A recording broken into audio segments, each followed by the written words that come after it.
Assalamualaikum warahmatullahi wabarakatuh. Kepada hadirin yang sekarang sedang melihat video saya, dan kepada seluruh anggota DEMA STAI NU Purworejo, saya ucapkan salam dan terima kasih sebanyak-banyaknya atas kesempatan kali ini untuk saya dapat mengikuti lomba pidato virtual kali ini dalam rangka menyambut Harlah NU ke-96. Pada pertemuan kali ini, saya atau kami lebih tepatnya ingin membahas sekaligus belajar dari tokoh ulama NU yang kita kenal dan kita hormati, yaitu Kiai Haji Hasyim Asy'ari. Bicara tentang beliau yang terkenal akan keilmuannya dan untuk jasa-jasanya demi negeri ini,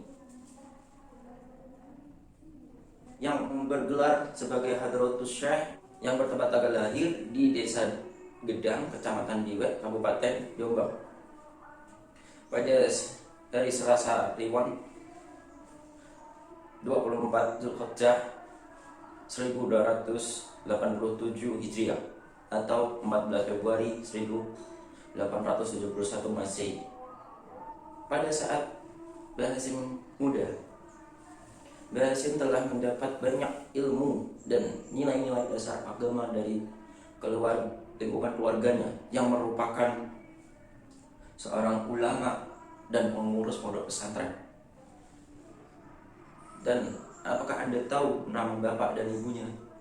Dari namanya saja saya sudah tahu, yaitu mempunyai ayah yang bernama Kiai Asy'ari dan mempunyai ibu bernama Nyai Halimah. Pada saat umur Mbah Hasyim 15 tahun, Mbah Hasyim sudah memulai perjalanannya dan pengembaraannya untuk mencari ilmu dari pesantren ke pesantren lainnya, seperti pesantren Langitan Tuban dan pesantren Kademangan Bangkalan, sampai yang terjauh Mbah Hasyim pergi ke Mekah, tepatnya di Madrasah As-Salutiyah, dengan beberapa guru dan kiai dari Mekah. Mbah Hasyim mendapatkan ilmu agama dan ilmu yang lain untuk membekali dirinya membangun pesantren. Sesudah dari jerih payahnya di Mekah, Mbah Hasyim pun kembali ke tanah air Indonesia tercinta untuk membangun pesantren yang sudah diidamkannya, yaitu pesantren Tebu Ireng, Jombang. Dengan ilmu yang telah dimiliki dan kemampuan yang telah dimilikinya, dia menjalankan pesantren tersebut dengan berwibawa dan tanggung jawab. Tidak hanya itu, sesudah dia mendirikan pesantren, Hasyim mendapat seruan dan masukan dari para ulama yang lain dan petunjuk dari gurunya, yaitu Kiai Haji Khalil Bangkalan, yang berupa sebuah tongkat yang mengingatkannya pada kisah Nabi Musa alaihissalam, yang diberikan oleh Kiai As'ad dengan membaca surat Toha ayat 17 sampai ayat 23. Wa ma tilka biyaminika ya Musa, qala ya asaya atawakka'u 'alaiha wa ahussu biha 'ala ghanami wa liya fiha ma'aribu ukhra. Qala alqiha ya Musa, fa'alqaha fa idza hiya hayyatun tas'a.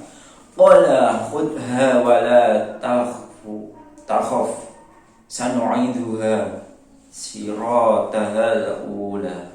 Dengan semua pertanda dan tuntunan dari guru dan ulama lain, Mbah Hasyim dan ulama yang lainnya mendirikan sebuah organisasi bernama NU, Nahdlatul Ulama, yang kita junjung tinggi namanya. Dengan bersama ulama yang lain seperti Mbah Bisri Syamsuri dan Mbah Wahab Hasbullah, dan tak lupa Kiai Haji Ahmad Mahsum dan yang lain. Mereka semua mendirikan sebuah Nahdlatul Ulama ini menjadi organisasi yang besar, berjaya, dan bermartabat di kalangan masyarakat Indonesia ini.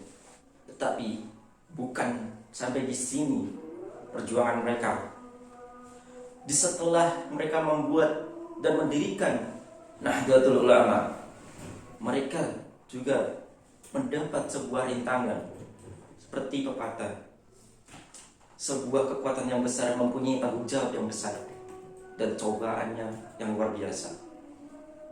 Pada saat Indonesia dijajah dari Belanda, Jepang, dan lain-lain, Mbah Hashim dan semua anggota NU melakukan perjuangannya masing-masing.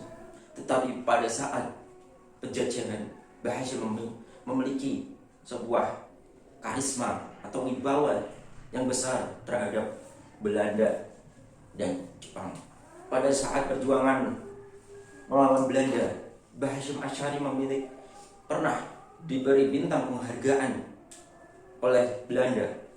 Tetapi apa yang dilakukan Mbah Hashim? Mbah Hashim menolak dengan mentah-mentah. Tiada akuan untuk Belanda dan tiada kesempatan untuk Belanda. Semua itu karena Mbah Hashim ingin Indonesia ini merdeka dengan usahanya sendiri. Mbah Hashim pernah mengeluarkan sebuah fatwa untuk memerangi penjajah, dan Mbah Hashim pula pernah mengeluarkan sebuah fatwa yang amat sangat menolak adanya Belanda di Indonesia, yaitu fatwa untuk tidak pergi haji dengan kapal milik Belanda. Karena Mbah Hashim sangat menolaknya, Mbah Hashim dan semua anggota NU dan pendiri NU melakukan dan mengeluarkan sebuah resolusi jihad yang dilaksanakan pada tanggal 22 Oktober 1945 yang sekarang lebih dikenal sebagai Hari Santri.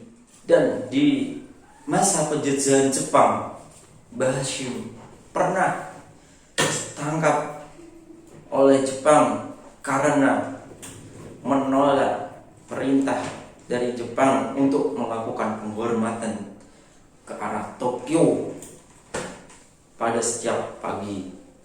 Tetapi pada Mbah Hashim Asy'ari ditangkap dan dipenjara, Mbah Hashim tidak gentar ataupun takut. Dan pada resolusi jihad itu yang ditandatangani di Surabaya, setelahnya banyak kejadian yang terjadi di Surabaya, seperti pertempuran melawan penjajah di Surabaya yang dilakukan oleh arek-arek Surabaya yang sekarang lebih dikenal dengan sebutan Hari Pahlawan. Untuk semua perjuangan yang Mbah Hashim tadi, Mbah Hashim bisa wafat dengan tenang. Dengan semua perjuangannya itu, Mbah Hashim Asy'ari dapat beristirahat dengan tenang pada tanggal 25 Juli 1947, dan jenazahnya dikebumikan di Pondok Pesantren Tebu Ireng, Jombang, untuk mengenang jasanya. Dan untuk kali ini saya rasa cukup apa yang saya bisa sampaikan pada kesempatan kali ini. Assalamualaikum warahmatullahi wabarakatuh.